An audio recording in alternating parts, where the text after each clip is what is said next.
नमस्कार, मेरा नाम है विवेक कुमार देवदास। आप लोगों के लिए एक न्यू वीडियो लेकर आया हूं जिसमें मैं आप लोगों को लिए बेसिक से इंग्लिश सिखाऊंगा। जिन्हें इंग्लिश पढ़ने लिखने नहीं आता उन लोगों के लिए बेसिक लेकर आया, जीरो से लेकर आया हूं। कहाँ से सीखे जाते हैं, शुरुआत कहाँ करते हैं, वहाँ से शुरुआत करूँगा। आज आपको बेसिक यानी शुरुआत से सिखाऊँगा, जीरो से सिखाऊंगा। तो चलिए स्टार्ट करते हैं। सबसे मोस्ट इम्पोर्टेंट आपको इंग्लिश सीखने के लिए ABCD याद होना ज़रूरी है। जब तक कहते हैं ना, जैसे कि आप हिंदी पढ़ने लिखने सीखे होंगे तो आपको अ से लेकर ज्ञ तक वर्णमाला यानी कि अ से लेकर ज्ञ तक आपको मात्रा याद किए होंगे, तभी आप इंग्लिश पढ़ पाते हैं। वैसे ही इंग्लिश में भी होता है, ए से लेकर जेड तक आपको ABCD याद होना चाहिए, तभी आप इंग्लिश पढ़ पाओगे। और कई बच्चे को तो कई बच्चे जवान जो भी है उन लोगों को पूछोगे कि अल्फ़ाबेट क्या होता है, उन लोग बता नहीं पाएंगे, क्योंकि अल्फ़ाबेट सभी लोग रट चुके हैं कि अल्फ़ाबेट यानी होता है ए से लेकर जेड तक, यानी कि 26 अल्फ़ाबेट होते हैं। बट ये गलत है। सिर्फ अल्फ़ाबेट एक होता क्या है, ए से लेकर जेड तक पूरे 4 टको, ए से लेकर जेड तक होता है ना, उसे पूरे 4 टको अल्फ़ाबेट कहा जाता है। अल्फ़ाबेट के अंदर में होता है लेटर, देखिए 26 लेटर्स, जिससे A letter, B letter, C letter, इसे लेटर बोले जाते हैं। कई लोग बोलते हैं कि A alphabet, B alphabet, C alphabet, लेकिन फिर बिल्कुल गलत है। अल्फ़ाबेट यानी पूरे 4 तक, ए से लेकर जेड तक पूरे 4 तक को अल्फ़ाबेट कहा जाता है। और लेटर एक अक्षर यानी कि हिंदी में अक्षर होता है ना, उन्हें अल्फ़ाबेट कहा जाता है, सॉरी लेटर कहा जाता है। A letter, B letter, C letter, D letter, ऐसे पूरा जेड तक, X letter, Y letter, Z letter, यहाँ तक इसे लेटर कहा जाता है। आपको समझ आ गया होगा कि अल्फ़ाबेट किसे बोलते हैं। अल्फ़ाबेट यानी ए से लेकर जेड तक पूरे 4 तक को अल्फ़ाबेट कहा जाता है। लेटर एक अक्षर को लेटर कहा जाता है। मैं आपको आगे बताऊंगा लेटर किसे कहते हैं, लेटर कैसे बनते हैं।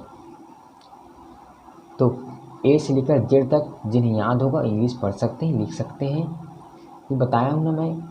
यदि आप हिंदी सीखे होंगे तो आपको अ से लेकर ज्ञ तक आपको हिंदी का मात्रा याद होगा, तभी आप इंग्लिश पढ़ पाते हैं।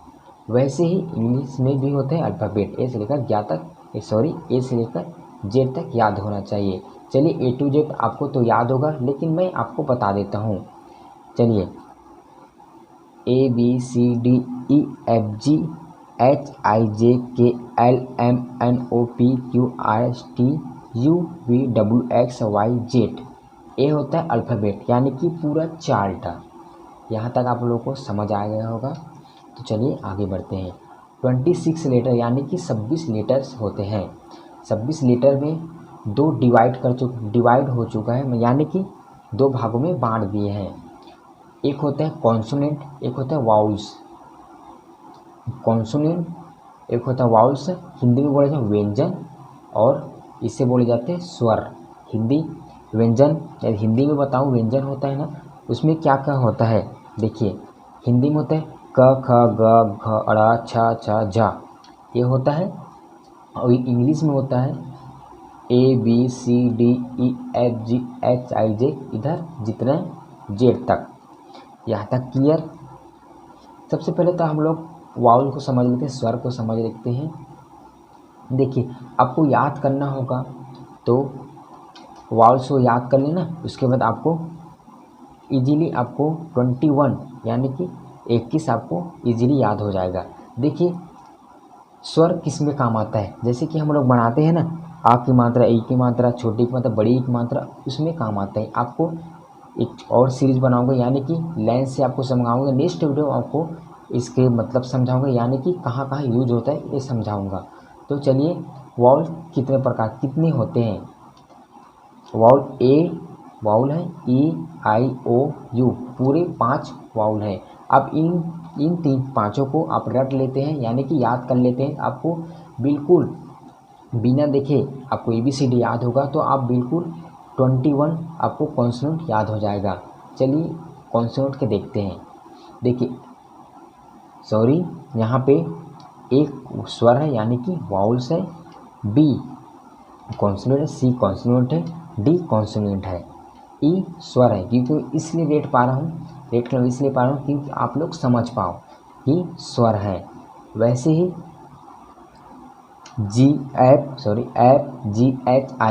आई भी स्वर है। ऐसे आप जेड तक जाओगे वो भी स्वर है, जेड तक जाओगे आपको मिल जाएगा, यू भी मिल जाएगा, आपका स्वर है। आप जेड तक जाएंगे तो आपको मिल जाएगा। यहाँ तक आपको क्लियर हो गया होगा। तो चलिए ये नीचे और बढ़ते हैं। आपको बताया था ना कि लेटर वर्ड सेंटेंस क्या होता है। बहुत सारे लोगों को तो लेटर वर्ड सेंटेंस नहीं पता। देखिए लेटर क्या होता है। लेटर वन जो लेटर पत्र यानी पत्र को लेटर नहीं कहा जाता, इंग्लिश में कुछ अलग होते हैं।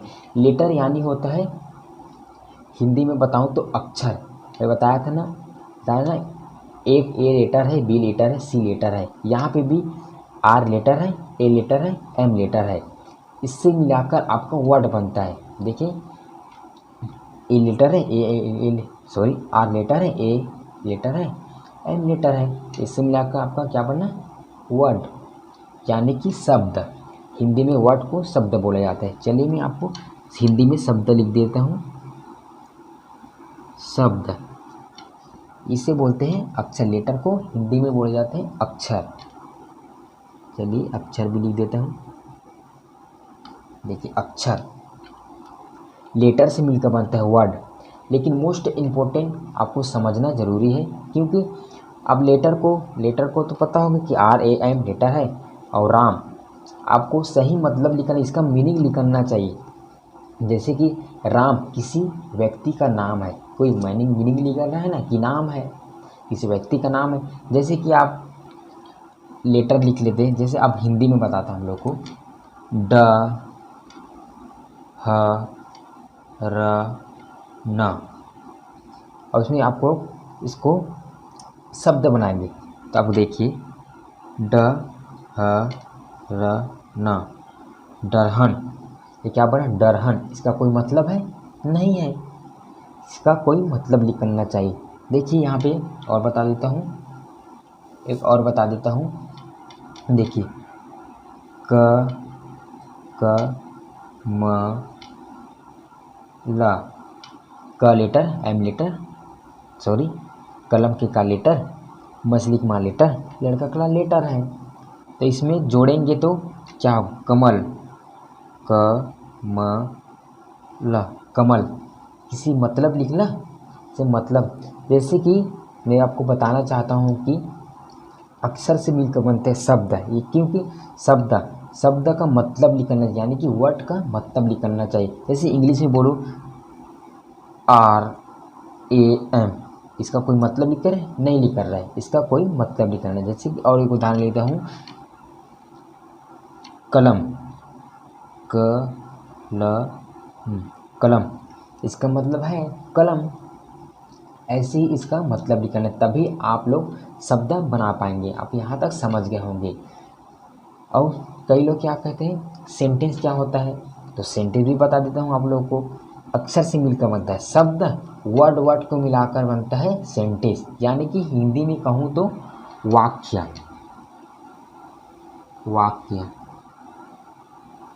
वाक्य बनते हैं। देखिए यहाँ पे फिर से बता देता हूँ, अक्षर से मिलकर बनते हैं शब्द, शब्द से मिलकर बनते हैं शब्द से मिलकर बनता है वाक्य। इंग्लिश में लेटर से मिलकर बनते हैं वर्ड से मिलकर बनते हैं सेंटेंस। तो सेंटेंस क्या होता है, चलिए इसे समझ लेते हैं। देखिए राम क्या है, राम एक वर्ड है, यानी कि शब्द है। वैसे राम एक वर्ड है, इस एक वर्ड है, एक वर्ड है, क्योंकि यानी एक होता है। बॉय एक वर्ड है, बॉय यानी लड़का होता है। यहाँ तक किया। और चलो बेसिक 4 टर्म में समझते हैं। और इतना छोटे से 1 2 3 वर्ड से नहीं, इससे बड़े भी वर्ड सेंटेंस कहा जाता है। जैसे कि मेरा नाम लिख देता हूँ, माई नेम इज वेद कुमार देवदास।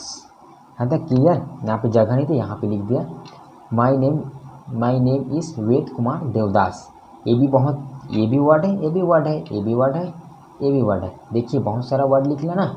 वैसे ही आपका छोटे से नहीं बहुत ज़्यादा भी हो सकता है वर्ड। चलिए बेसिक 4 टर्म समझ लेते हैं। बहुत लोग सुने होंगे कि सब्जेक्ट है helping verb, verb, form, verb form सुने होंगे। कहते हैं ना कि first form, second form, third form. तो ऐसे ही पहले आप लोग सब्जेक्ट को समझ लीजिए, सब्जेक्ट क्या होता है। उसके बाद हेल्पिंग आप सुने होंगे कि सब्जेक्ट के साथ हेल्पिंग वर्ब लगाइए।